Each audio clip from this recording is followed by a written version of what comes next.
Hi, welcome to this video. My name is Rhianna, and in this video I'm gonna read through all of Oathbringer by Sanderson. This is the third book in the Stormlight Archive. I've made two other videos like this. I made a video for Way of Kings and I made a video for Words of Radiance and I have become quite obsessed with this series. I think it's just my favourite thing I've ever read. I love it. Before I get into spoilery stuff, I think one of my favourite parts of this series is just the scale and the epicness of it. There's so many things that have been thought about to make this world so intricate and realistic. I love looking at the map. So in this book especially, because I'm about halfway through at the moment at the time of filming this, in this book especially, there is a lot of travelling around, and I love, seeing on the map like where they actually are. And each region of this world has its own customs and its own ways of being. For example, Aliskar, a lot of the characters are from Aliskar, and Dalinar, one of the characters from Aliskar, he jokes at one point that if you attacked an Azish person, before they would fight back, they would write a formal complaint to their council to ask if they were able to retaliate. And I thought that was so funny because of course that's a stereotype in this world, and that's not quite the case, although the Azish do have a lot of formalities, but it makes the world feel so real. And that's just one very small example. I also love the spren, the idea of spren. So for example, if I were to write something, then creation spren would come off of it. And they're these little, I imagine them as little fairies. Also, if you're angry, anger spren will come off you. If you're embarrassed spren will come off you. And there's also some spren that are a bit more sentient, that can bond with a person. So for example, I could have my own spren who would act as sort of a Jiminy Cricket type conscious character who would help me throughout the trials and tribulations of life. And yeah, I could just yap and yap about why you should pick up this series, but I'm gonna get into the spoilery stuff now. So I am now halfway through this book, so I'm going to chat in this section about part 1 and part 2 and what's going on so far. So firstly, I have to mention that I'm so happy that Yashnah is back. At the end of Words of Radiance, we get a scene with Yashnah to confirm that she has returned. In Words of Radiance, it does seem like she's dead because she gets stabbed, and Shallan very much believes that she's dead. But I did have a feeling that maybe she wasn't, because she's Yashnah, she's the best. So I'm really glad to have her back. I love her and Shallan's relationship. I really love how Yashnah acts as a stern, very intelligent tutor, and I would love to just have a conversation with her in real life. I have to say that my favourite two characters are Kaladin and Shallan. I love those perspectives the most. I mean, Dalinar, he's great, but I have to admit that, his chapters I'm less excited about. And I don't know why that is, really. Maybe I just relate to Shallan and Kaladin more. I like how Kaladin suffers a lot from depression and sadness, but he tries to overcome that. There's a part in Way of Kings where he thinks about jumping into a chasm and ending his life, but he finds the will to continue and to carry on. And I love his story arc. And Dalinar, I do enjoy his chapters, just not as much as Kaladin and Shallan. I think that it's quite funny that Lift says that he doesn't trust him because he's got a tight bum, and that suggests that he does a lot of fighting. So, to trust him because of that. And then her nickname for him is Tight Butt. And now when reading from Dalinar's perspective, I think of him as Tight Butt. And in part 1 and part 2, we get a lot of Dalinar. He's trying to go to the different places around Roshar and gain alliances because they have these oath gates, and that the different cities can go to Urithiru through. And I enjoy seeing him politically try to convince people to join him in his quest. And that's quite interesting because he used to be a much more soldier type person. He still is. It's called the Blackthorn, but he used to be, I guess, less politically savvy, and now he's trying to adopt that persona a bit more. And I thought it was very sweet that he remembered his first wife's name. So in book 1 and 2, he couldn't remember what she was called, and then he remembers her in the first part of this book, and then we get to see some of their relationship from the past. And I thought that was nice that he now remembers his first wife. But also he marries Navani, which I thought was quite sweet. I think that I totally get why their relationship works. They seem like a good couple. And I'm hoping to get more of Kaladin as the book goes on. At the point I am at now, they have gone to Kaladin, Shallan, Adolin, Elithkar. They've gone to Kholinar, the capital of Alethkar, and they've gone to see what's going on there and to try and take back the city because it's like the capital of the Alethi people. So I've now finished part 3, and I think part 3 of this book is some of the best writing I've ever read in my life. I was sat there reading it like this. So I'm just going to read the part that just had me shocked. Lowering his spear, Moash ran Elhokar through the chest. Kaladin screamed.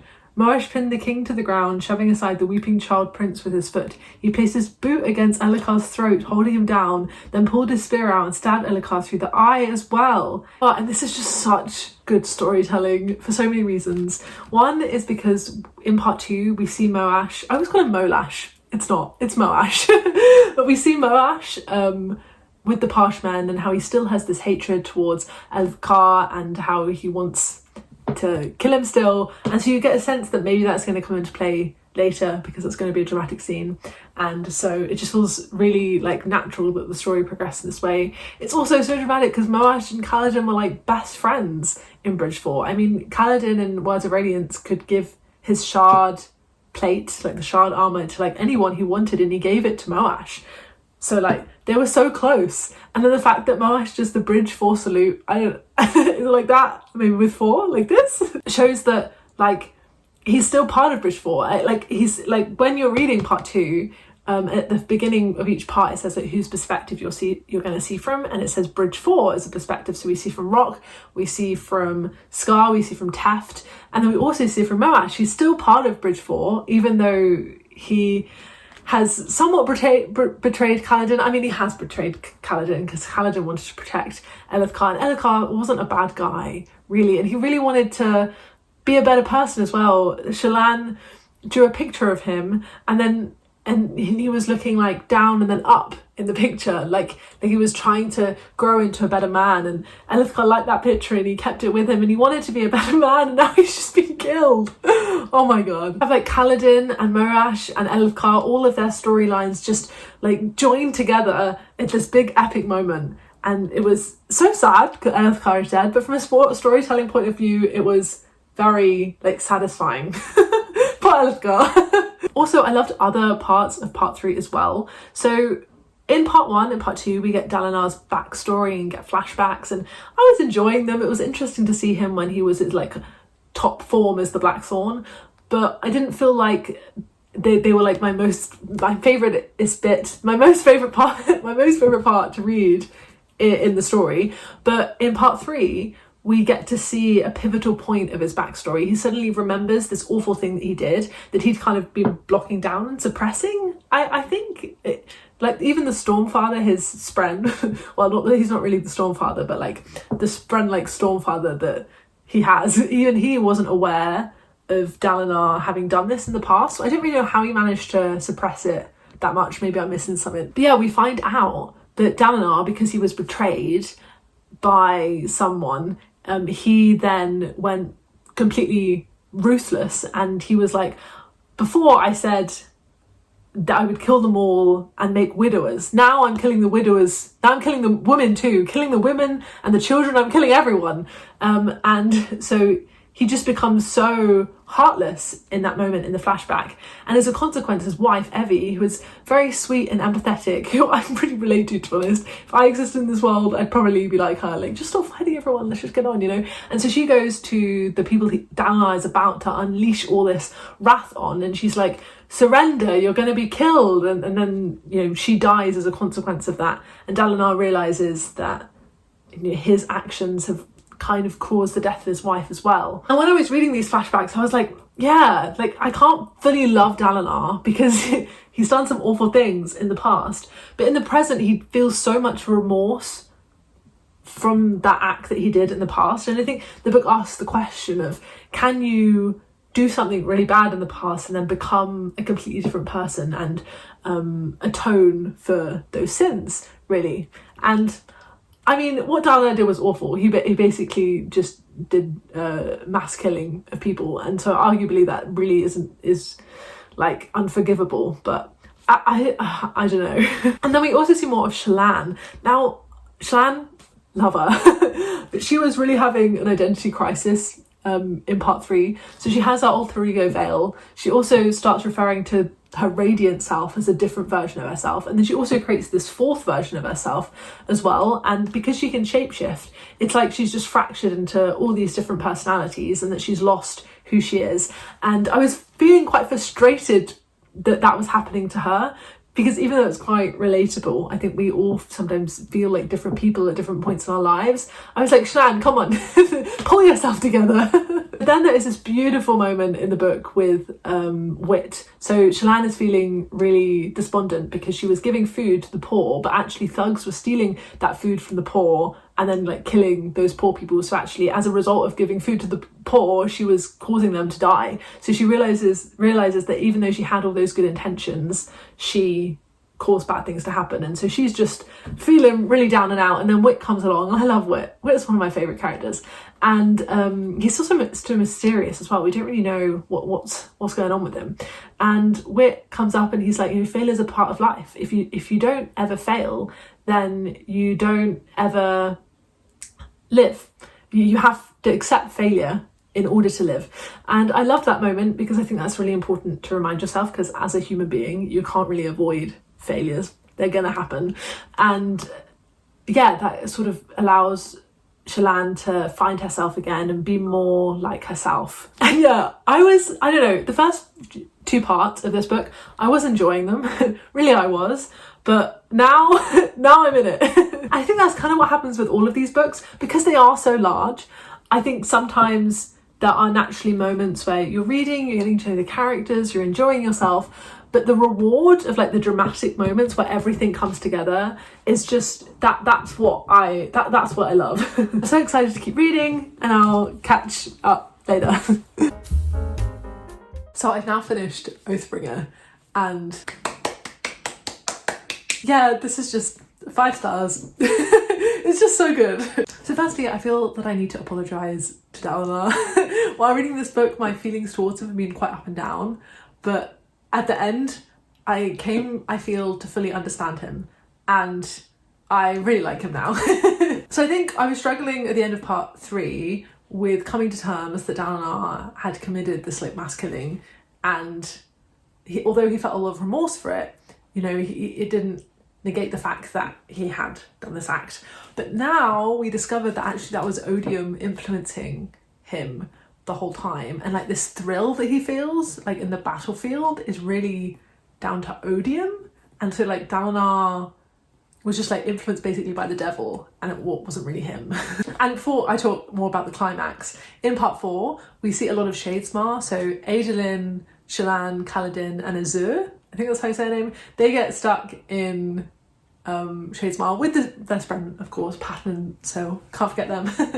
And Shadesmar is like another realm, or is it the Spren realm in Roshar, and they get stuck there and they can't go back to the main realm. It kind of made me think of the underground world in Zelda Tears of the Kingdom, because in that underground world everything corresponds to the above world, like where the shrines are in the above world, the like trees are in the underground world. And in Shadesmar things correspond to things in the real world as well. It was really interesting to see that like the Spren have their own cities and things, and there's like the sea is made of black pearls, and it just felt very imaginative and fun to think about. And then finally at the end of part 4, when they're most needed, Dalinar manages to bring the characters out of Shadesmar to Thaylen City, where a big battle is about to go down. And that big battle at the end was so fun because the perspectives kept changing. So we followed Teft for a bit, and he becomes a fully fledged Night Radiant, and we follow Seth again, and in my mind Seth is like the beginning of the whole tale.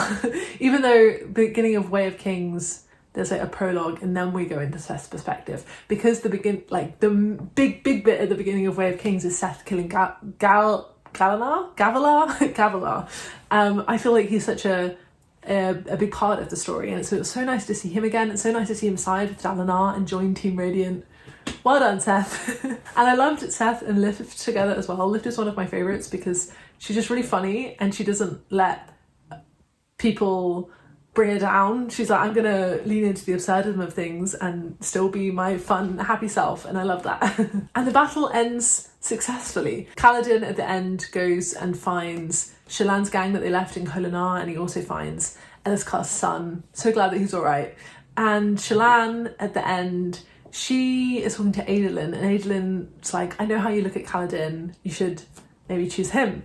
And she goes to like find Kaladin and think about it, but then she decides that actually Adolin sees her. Like, she is Radiant, she is Vale, she is Shallan, but like she's not really sure who she is, but Adolin sees the real her. And I think, even though I felt similarly to Shallan, where I wasn't sure who I thought she would be best with, Kaladin or Adolin, I think she is better off with Adolin. I think they have a really sweet relationship. And what I love about Adolin's character arc is that when we first meet him in Way of Kings, he acts as a bit of a pompous, privileged prince. But now, at the end of Oathbringer, he has really become more humble. So he accepts that Shallan is much more powerful than him and is a Knights Radiant, and he doesn't make her feel like bad for that. He's really like wants to lift her up and wants her to use her powers, and I like how he's lent into that more humble side of himself. I mean, Kaladin did seem to have a soft spot for Shallan, but I think there's someone else out for him. I hope that in the next 2 books, Kaladin finds someone he can like really love. And so yeah, I think the story ended on a really nice ending note.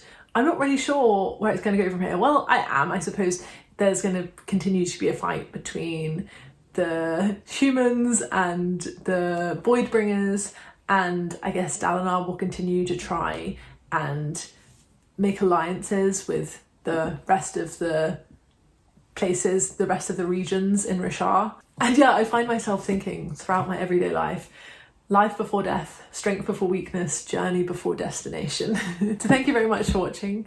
Have you read this book? What did you think of it? And I'll see you in another video soon. Bye bye.